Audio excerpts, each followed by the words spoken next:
What's up, guys? Welcome to episode 4 of the Lockup Podcast. I am joined by the undisputed, the engineer, once again reigning from Seattle, Washington, Christopher Hickson. What's up, dude? Dude, I'm fired up right now. That's all I have to Oh, say. shit. This weekend, man, this weekend. I This I feel like I weekend. just need to get right into it, honestly. This weekend pretty much shows everything that's wrong with F1. Yeah, I'm not gonna lie. It's not good looks from the FIA right now, and everybody that's in charge of F1 right now. Not good looks. I mean, you look at it, they say one thing, do the total opposite. Like you have them running around with the end racism, and then you got Helmut Marko, the head of the Red Bull's drivers development program, just dropping saying, "Oh yeah, Perez is shooken up, but he should be used to it since he's from Mexico City."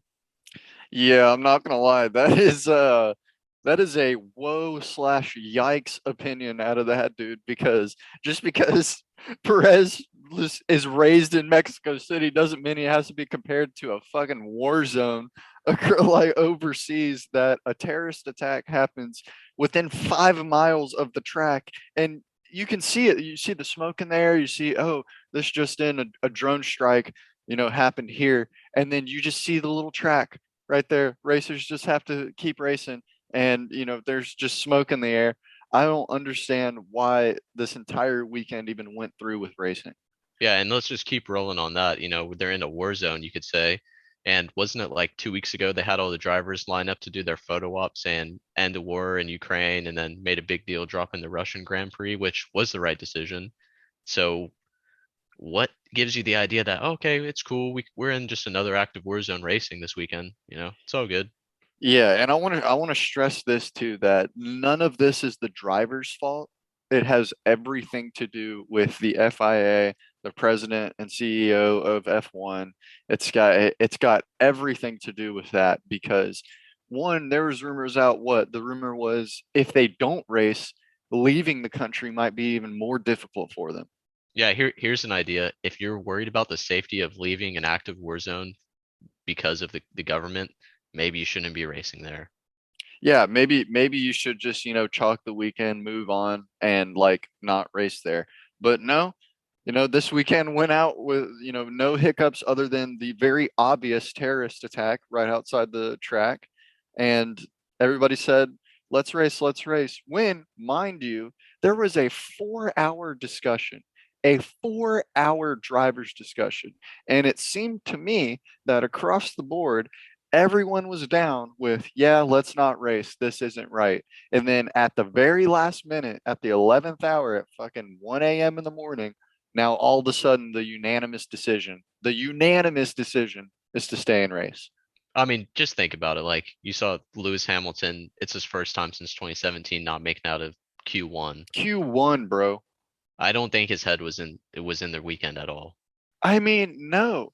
The man, I mean, all of last year, he even cared about the COVID protocols on fans being allowed to races. This year had very strong opinions on the Russian Grand Prix. That, he constantly is at the forefront of LGBTQ plus community of making sure everything is very inclusive, very, everyone's accepted, everyone's accepted.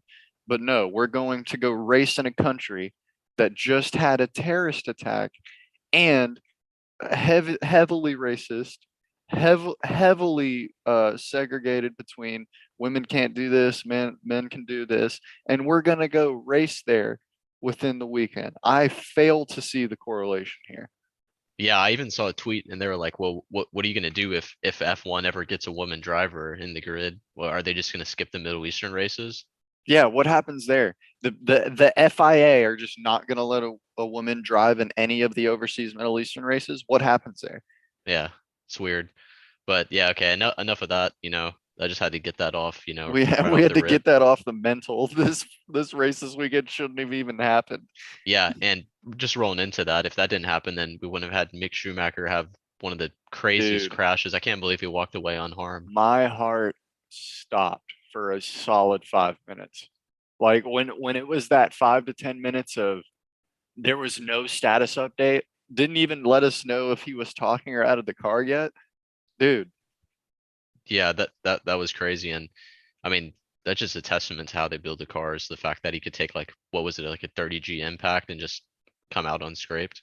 Yeah, I think the final statistic was like a 33G impact of coming off that turn, which mind you, we're gonna get into that specific turn 14 here in a bit. But that crash happened so fast and so quickly. One, the history, I understand the history of his dad, his accident happened outside of F1. I get that. But I'm just going to go ahead and say that one, that's a huge confidence blow. It's going to, like, I'm glad that he didn't participate today in today's race, but it's just, this track is something else, man. Yeah, just keep rolling that back into the rant earlier. Like the Middle Eastern tracks aren't even cool. Like this track it's the fastest city circuit. Some of the turns don't even make sense. That quick little chicane going back and forth through, I think it's turns like 10 through 14 or 15 or something. Put Shave down the curbs. Shave them down. If you are carrying that much speed through those sections, there is no reason why those curbs should be raised that high. I mean, look, if you want a high speed track, we just need to add the Miami Grand or not Miami, the Vegas Grand Prix. I You're mean, just gonna have yeah, four man. straightaways, baby. Like, for if you want to go fast, we can make another track and we can get it done. But like, I mean, you have Spa, then keep Spa on the calendar. Keep Spa on the calendar if you want to go fast.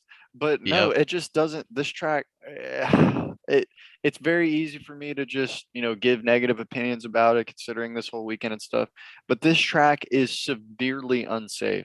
And on top of what it debuted last year, right? It hasn't even had a full year of being a consistent track. They've already made updates and changes on this year's version of the track.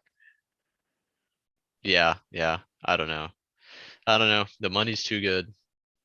But Money's too good and all that. It's like, all I want to do is give a big shout out to Mick Schumacher. He's good, no injuries. Everything's totally fine. They finally showed the onboard footage of his track in full, and I'm not gonna lie, man. The innovation of these cars and the safety of these cars have made leaps and bounds in the past 6 years of this sport. And being completely coherent through that whole ordeal and that whole crash, and giving signs immediately on the camera saying he's good. He didn't look like he was getting tossed around in that car at all. I mean, just think even 2 years ago, that car probably would have been on fire.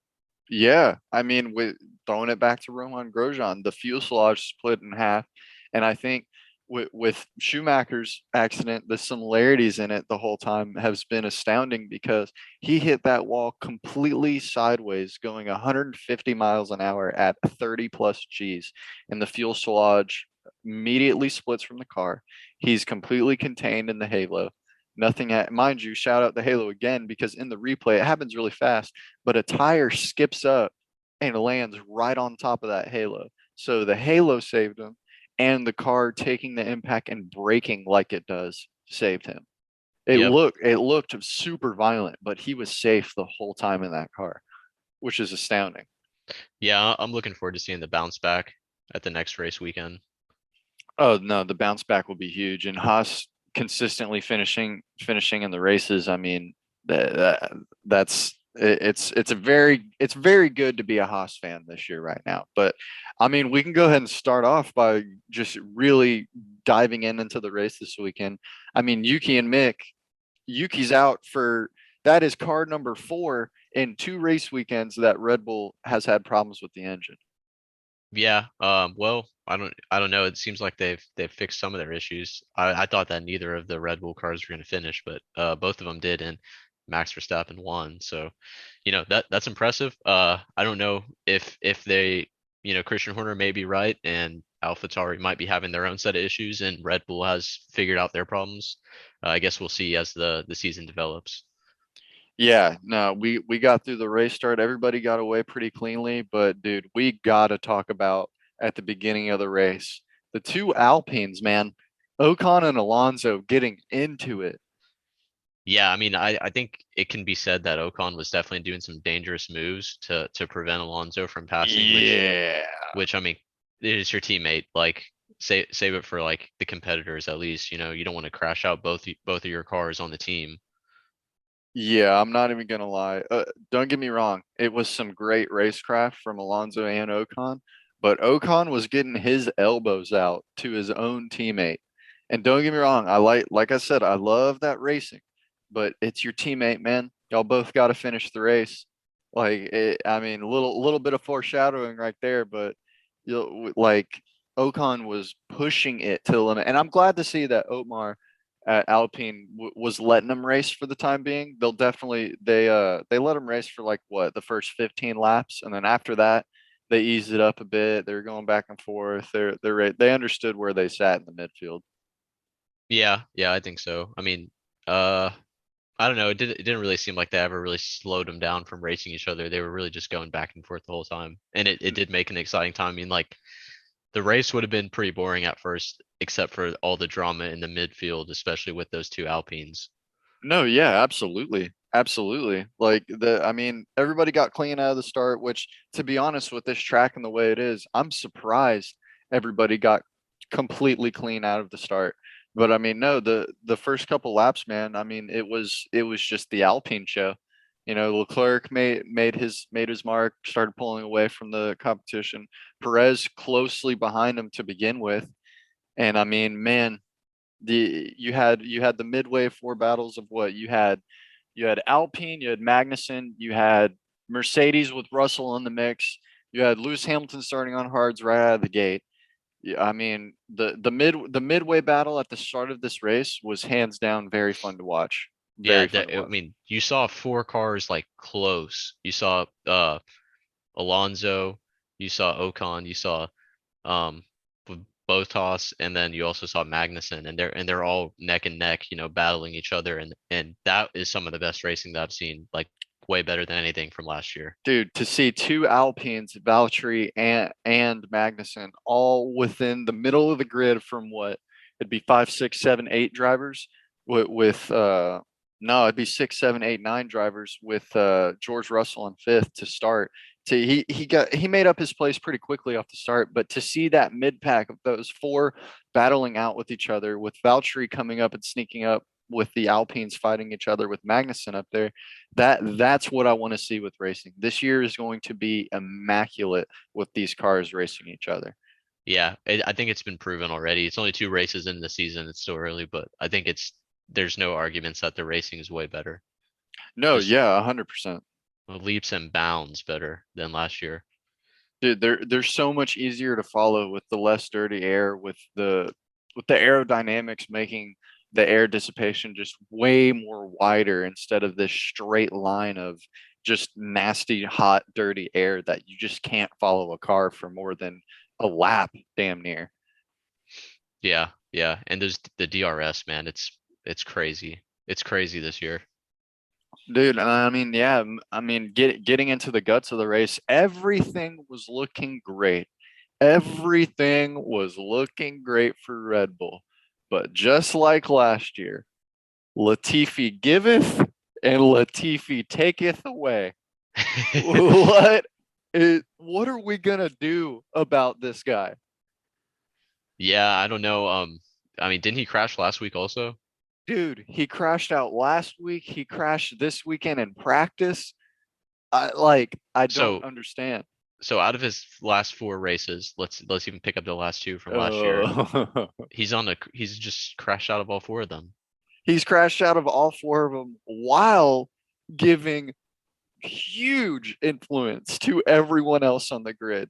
I saw this tweet and it was saying like that he's a FIA plant just to spice up the races. Dude, good old Nicholas Latifi. Sergio Perez was shaping up to even at the very least to be on the podium this weekend. And good old Nicholas Latifi comes out, I believe it's on lap 17, just just puts in the wall. I have no idea what happened. We listened to the radio calling. He has no idea what happened. He was by himself. He was coming off the turn to accelerate. He was already coming out of the turn. He accelerates, completely loses the back end, and just bends it into the right hand wall. Okay, here's a question for you. All right. Latifi or Mazepin? Who would you rather see on the grid? Man, man. Uh, I still got to give it to Latifi. I still got to give it to Latifi. Yeah. That just goes to that just goes to tell you how like how unlikable friggin' Mazepin is. I just can't deal with him. I mean, dude, to start his 2021 season, the dude lasted 3 corners. At least Latifi can finish a race sometimes. But now I have a question on, is this dude ever going to see the checkered this year at all without a single problem? I mean, pour one out for the Williams drivers today. Both of them DNF today. Tough Yep. scenes for Williams. Oh yeah, there we got a lot of reliability problems popping up this year or this week. And I guess, with as back to Latifi, like what do you do? What if you're Williams, what do you do with them? I mean, I know he's a paid driver, right? He brings a lot of money to the team, right? Yeah, but I don't know. Uh who do you think? Let's say hypothetically they do decide to replace him next season. Who do they replace him with? Hey, man. Uh, who are some up and coming F2? I mean, you can snag Petra Fittipaldi from the Haas program. You can snag Man, Williams needs the money though. They need a paid driver. I mean, bam. Yeah, Do you but see a Uralkali sponsor on Williams next year? I mean Latifi's only on a 1 year contract right now, You're so right. You're right. he's up for either re-signing or just drop him and move on. Man, who do you get? I mean, you got to think about with their new director. I mean, I feel like he's looking on to who's next. I think Latifi is done No, after this dude, year. that new director, Yost, Mr. Yost, man, he's there to win. He's there to turn that program around. He's there to get some fresh new faces in there. I mean, you saw in Drive to Survive, he even last year he even gutted damn near half the team because he goes, "We need a revamp. We need new life in this team." He hired some new people, made some new departments. That guy's there to win. And with Latifi binning 3 cars in the past 2 weeks, that's not a good look. That's millions and millions of dollars in damages that they're now gonna have to fork up. And I mean, shit, man. Do you let's see. I mean, Alonso isn't even signed with Alpine for next year. So do you go snag Alonso and get him on Williams? That would be cool. That'd be That would interesting. actually be very cool to see. The thing is that I don't think Alonso wants to go do that. Yeah, well, I mean, Alpine's pretty high up in the midfield right now. Like their car looks pretty competitive. They're always going to finish in the points, I think, unless like what happened today where it breaks down. Yeah, I was But about yeah, to I say. don't see how you just jump out of that and go, okay, let's go to the worst car on the grid, Williams. Yeah, that's fair.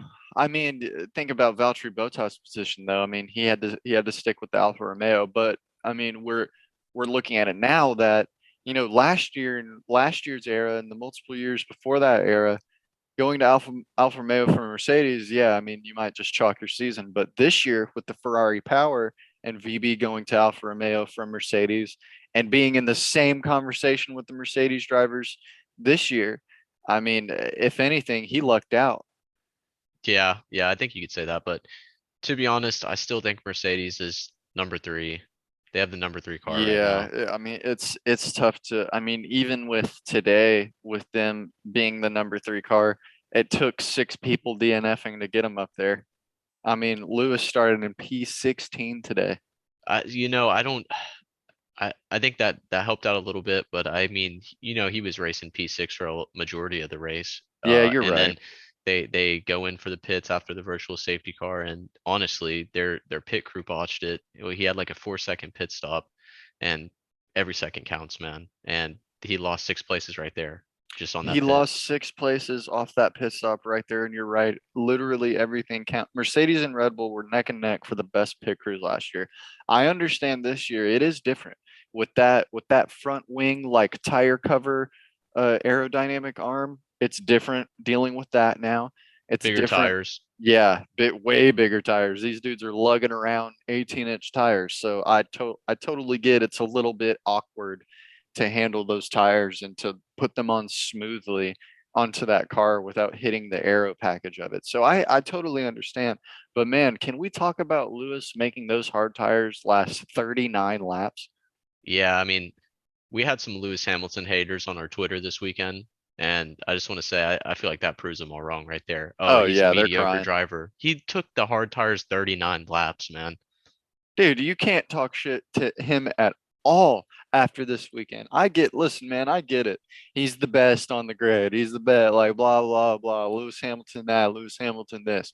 I understand people want to see a change of scenery. I get that. But you cannot take away from that man that that dude knows how to race. And he put on a clinic of how to take care of those tires for 39 out of the 50 laps of this Grand Prix. Smooth racing lines too. You saw his overtakes; they were clean every time. Yeah, no, he didn't put his elbows out to any racer, and man, that almost arguably made him faster this weekend. Yeah, yeah. I mean, well, I think if he had a better start, if there wasn't all the controversy and drama there, I think we could have seen him higher up in the points, right behind George Russell. But, it is the way it is, and the fact that he finished in the points is impressive enough. No, a points finish for Mercedes, a double points finish for Mercedes this week was big for their team. They really needed something to get going off the ground. But I mean, we're moving on to Ferrari, and we're going to spend a little segment on Ferrari just to really showcase on. I think they might have gotten it right from the top down completely, from the pit crew down to driver lineup, down to development of car. I don't think within the first 2 weeks of this F1 season, I don't think there's a bad thing you can say about the Ferrari crew right now. Yeah, no, I think they're definitely the pit masters.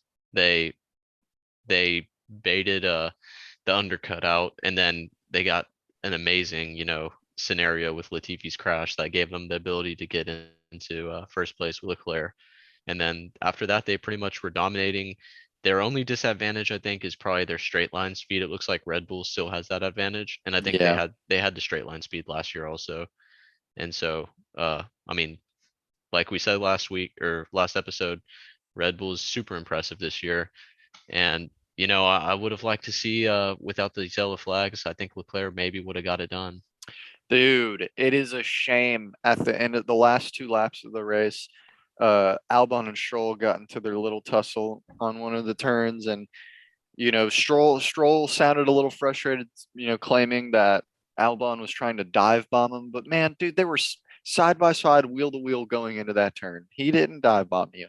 Ma- Albon was trying to make a move with his Williams. He put it in a kind of tough spot.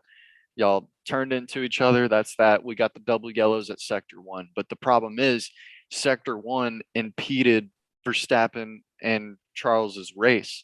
Like Leclerc easily could have had him in that first overtaking zone coming in on lap 48, but with the double yellows, you just can't overtake in that section. Well, I guess I just got to say, Verstappen's the king of the yellow Oh flag, the man. king of the king of the bullshit. Max, Max, Max, super, Max, Max, super, super, Max, Max. He is phenomenal though. Like they had great battles, and you could really see improvement from last week where he was overtaking every time in the first DRS zone. Leclerc was baiting him. This week you really saw how patient he was and waited to that second DRS zone and got it done. And that's all she wrote.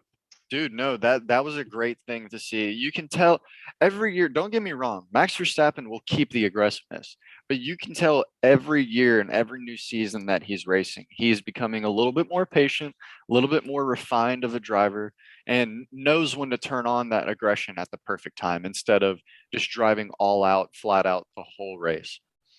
Yeah, I think so. I voted Leclerc for driver of the day, but Rare.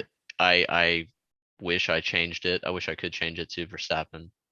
No, dude, he showed some excellent racecraft today. And you know what? I'm not going to sit here and say that he didn't deserve that win because after last weekend's, I mean, we saw 3 of the 4 Honda powered Red Bull cars just DNF. So going into the car reliability, I mean, man, for him to finish the race, not only finish but win the race this year or this week, uh, and Perez also finishing top 4, hey, it put the car reliability problems for Red Bull to bed. Yeah, I mean, we'll see. We'll see. It's still early, but I think they proved that they fixed their issues. I think so. But I mean, car reliability, let's talk about, half the grid didn't even finish almost. Dude, Was it oh my 6 DNFs? goodness. Yuki didn't even start the race because of car reliability. Freaking Danny Rick at the very end of the race completely lost power. Fernando Alonso completely lost power. Like Latifi's out, Yuki out, that's two. Schumacher didn't start, that's three. Danny Rick lost power, that's four. Alonso lost Alonso. power. Albon crashed out at the end of the race. Like that's six people DNFing on this grid, man. Dude, And and let's talk about Danny Rick, man. He was uh really doing good. dude, they can only do so much. Like, don't get me wrong, we can beat a dead horse all day and go McLaren this, McLaren that. They don't have the good car. I think we're just gonna have to face it. They got the design wrong. They're now backtracking and they're now fixing the mistakes throughout the season that they need to fix. But them two today in the car looked totally fine. But it just the car Well, strikes again. I think that during the preseason testing, their issues were in the slow speed corners, and this was a high speed track. So this track played well to their cars, to its strengths. So that was good. And I mean, Lando, we got a points finish. That's awesome. Yeah, getting dude, a double points finish with McLaren was going to be big. Lando salvaging whatever he could, even though I know he lost that last position at the final turn to become P7 instead of P6.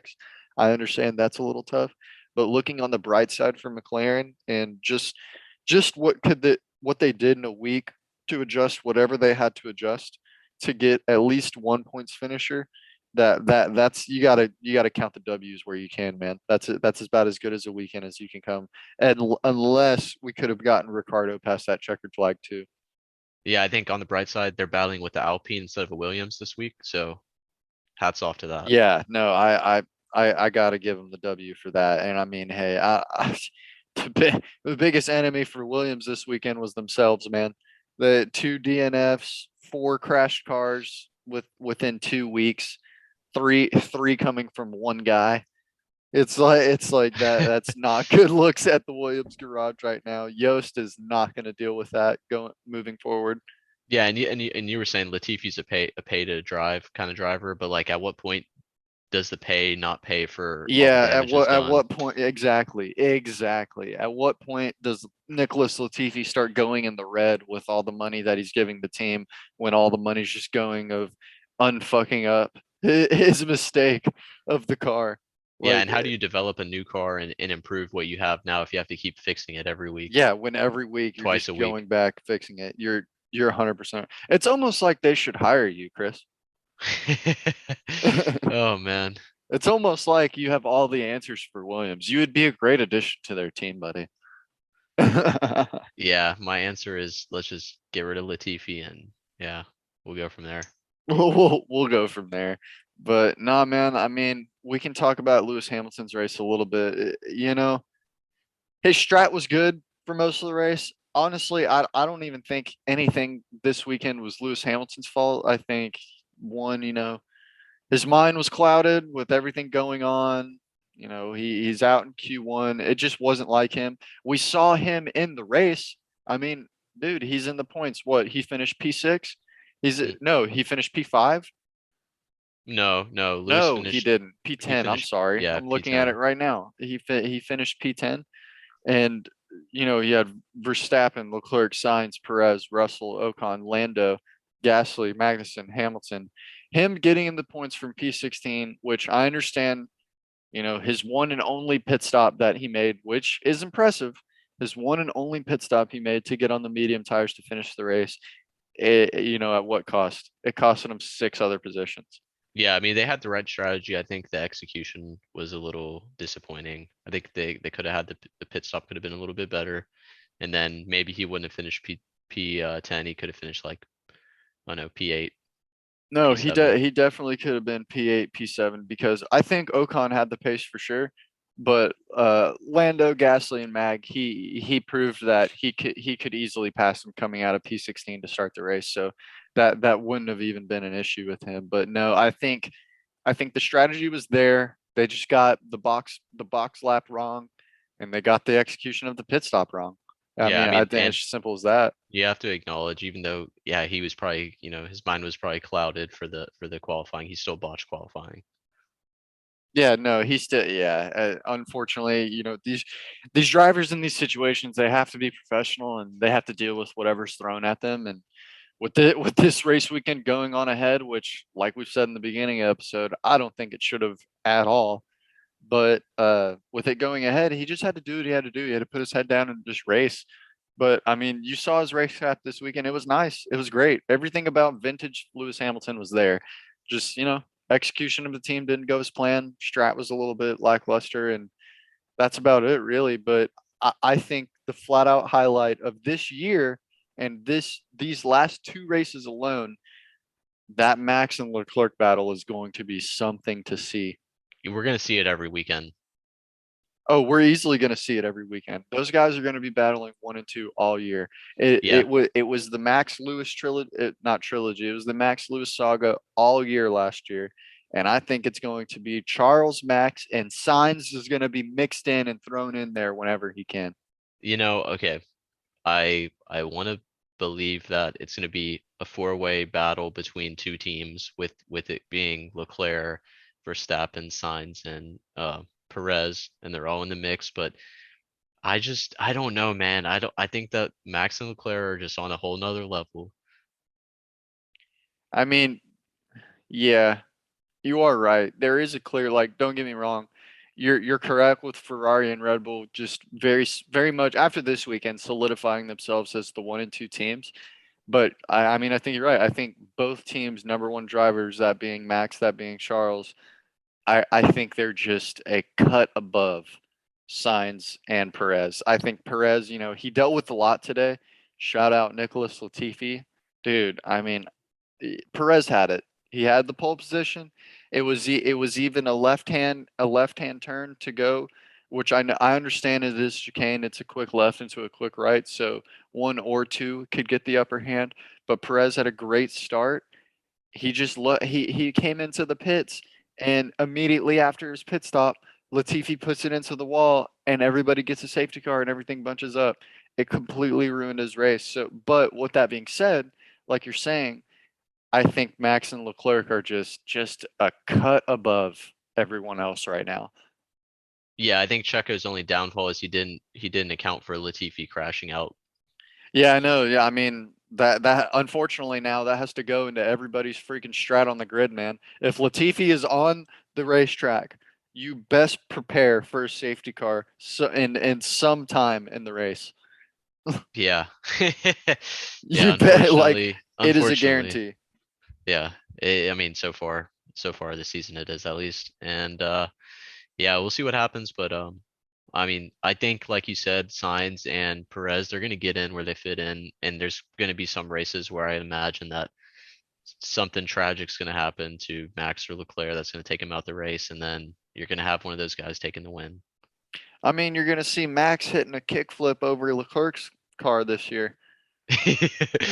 Oh man, You're I gonna mean, I can't wait to see, dude. I mean, I think they're gonna be battling, and I imagine that it's gonna happen later in the season when things are getting really heated up. And let's just hope that Leclerc can win the Monaco GP. dude. I want to see him win his hometown GP. And man, something I want to see from Ferrari this year. We saw it one year winning, but I want to see it this year. I want to see a 1-2 in Monza. Oh, Ferrari's home court. dude, 1-2 at Monza, that's gonna be iconic, man. I think it's happening. The Tifosi are going to be there in strength, and they are going to go off if Leclerc and Sainz, in any order, finish 1 and 2 at that track. That is going to be immaculate vibes to see. Yeah, I think to pull that off, they're really gonna have to nail the strategy though, because I think Red Bull definitely has the better straight Oh, line speed. Red Bull hasn't beat on the straight line. Red Bull hasn't beat in the pit lane. They're gonna have to get crafty with what they're doing, and with plays like they did with Red Bull and Mercedes today, throwing out bluffs, throwing out pit strategies, saying they're going with plan A, but really going with plan B. I think if they keep doing crafty stuff like that, they'll be in good shape to be very, very consistent and very strong in the season. Yeah, I think right now Ferrari are the pit masters, and yeah, we'll see what happens.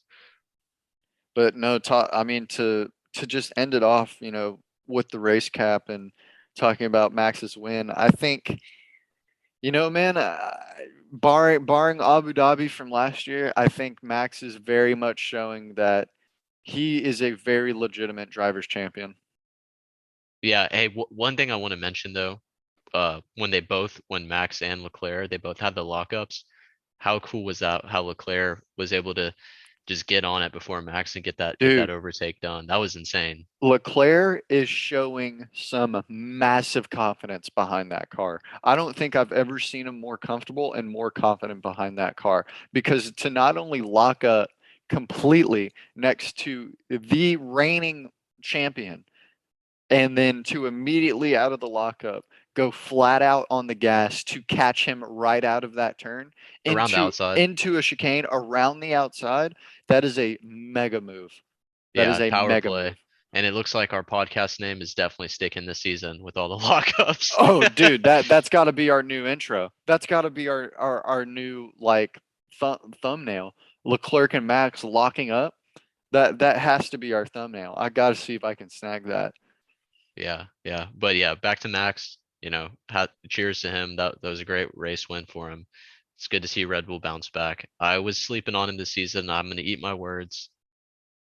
No, I mean, I think we all got to eat our words now. I understand we were sitting here questioning the reliability of the car and stuff like that. And, our last episode title was, will Red Bull even see the checkered flag? Fortunately, three out of their four cars that started today all finished in the points. So I can't sit here and tell you that, all right, well, they figured it out. We'll see. We'll definitely see. But as of right now, I think Max has solidified that, everybody needs to stop slandering his name, and he is a very legitimate drivers champion. And he showed that today with his racecraft. He was patient, he attacked when he needed to, he harvested energy when he needed to, and he waited for his move. Yep, yep. And he also inherited the complaining on the radio from Lewis, so he's definitely a certified world champion. He is a yeah, he's a, dude, that's actually kind of funny. He is a certified world champion. He every single turn, every single overtake, every single losing grip, he made sure to let his team know. He would like he is a certified champion. Shout out Lewis. Hey, and all I have to say also is let's give this boy Checo the upgrades next week, or not next week, but next race. I want to see Yeah, him. man. He needs some upgrades, man. That guy can drive. If Nikita Mazepin had a superstition of their cars were different, I want to see if Perez's car is the same as Verstappen's. I want him to move as fast as Verstappen. Yeah, and I mean, dude, his qualifying performance immaculate. So it was a good race win for Red Bull this weekend, and yeah, I think they're going to carry the momentum. I think the next race, what do we got? Australia, right? Yeah, I think we're moving to the Australian Grand Prix next week. Yeah, I don't please think it's let next Vettel week. It's make in it. 2 weeks. Yeah, It's in, yeah, 2 weeks, but please, Vettel. I know, you honor tradition. You got to make it back for the real first race of the season in Australia. you gotta make it back, man. Oh, it is like Vettel's coming back for the first. It used to always be in Australia. That'll be cool. No, we missed Vettel this weekend, man. We had Nico Hulkenberg. He looked good for most of the race, but you can't blame the guy. He's coming out very last minute. He's doing whatever he can in that Aston Martin right now. Yeah, and the Aston Martin, oh man, it It's such a hurts. shame. It It is hurts, bro. such a shame. But yeah, Sebastian Vettel, he's gonna come back strong. I mean, how do you replace him? Hulkenberg's got a lot of the big shoes to fill in. Yeah, he's got big shoes to fill in, and just not being well versed with the car. It was a difficult situation for Hulkenberg to step up these last 2 weeks, but you got to tip it to him. It's very tippable for him to just get in the car and just do what he can and just drive and at least see the checkered flag. Yep, yep. And I mean, I think the Aston Martin looked a lot better this weekend. So Oh no, yeah, they looked great. They don't look bad. they're just lacking pace in almost every facet on the track. That's it. They don't even look fast in the corners. They don't look fast. They look fast on the DRS toes, but everybody looks fast on those toes. So it's like I'm not sure what they have to do, man. I'm not sure if they have to spend more time with aerodynamics. I'm not sure if they spend more time with reliability or just overall they just need to extract everything they can with the car. But I mean, hey, who knows? Maybe Sebastian Vettel, maybe we could see him extract whatever he can out of the car this coming race week. And since we have an off week this week, we're gonna have a midweek episode going over of just overall how we think the grid's gonna play out overall. We may have a special guest too, but I mean, no, like these first 2 weekends, man, it's going to be exciting to see this 2022 season. Yep, it's definitely going to be exciting. I just want everyone to know I'm a Lewis Hamilton fanboy, so please comment your hate if you hate Lewis Hamilton. We love that. I'll eat it up. Yeah, Chris will eat that shit up on our Trolls YouTube. are welcome. Make sure you check out our podcast episodes on YouTube, guys, for sure. We're very heavily invested on Twitter. Make sure you hit up our Twitter at TLUPF1, capital TLUPF1, no spaces. And make sure you give our Instagram a follow too. It is TLUP.F1. Same thing as Twitter, just .F1. But no, just make sure to show some love. We highly appreciate every single person that checks out our stuff on YouTube, Twitter, all that. Just drop us a follow, show some support. And nah, man, we just want to finish out saying congrats to Max. And Chris, if you got anything you want to say before we finish off this episode, man, go for it. Spinotto. Spinotto. He was in full effect this weekend, dude. Shout out Latifi, shout out Albon, shout out everyone on the grid that took his advice. Nah, dude. But yeah, just show some love on the socials, and we'll see y'all next week for a special midweek episode recapping everything. But Chris, give me a shout out to end the episode, my guy. All right, well, we're gonna end this episode. Big shout out to my boy Tyler. Go check out Backdrop Violet. Oh, dude, hottest some cross band promo coming out of Houston. Hot Thanks, promo right thanks. here. Cross promo. Thanks, man. Well, anyways, guys, this was episode 4. Let's see what title we can cook up for the thumbnail, and we'll see y'all next week for a special midweek episode. And later, family. Peace. It's lights out and away we go. Perez does get away well, comes over to cover off Leclerc. Carlos Sainz is forced to the outside. Max Verstappen getting keen on the inside with Carlos Sainz, but Perez leads him through the first corner. Pronto. Ispinotto. Oi Charles. What's up? I can't get past Checo. What to do? Activate Ferrari Master Plan L. And box to overtake, box to overtake. So are Red Bull going to respond here? Out come Ferrari, out come Red Bull too. So Sergio Perez is going to pit, and Charles Leclerc. No, Charles Leclerc is going to carry on.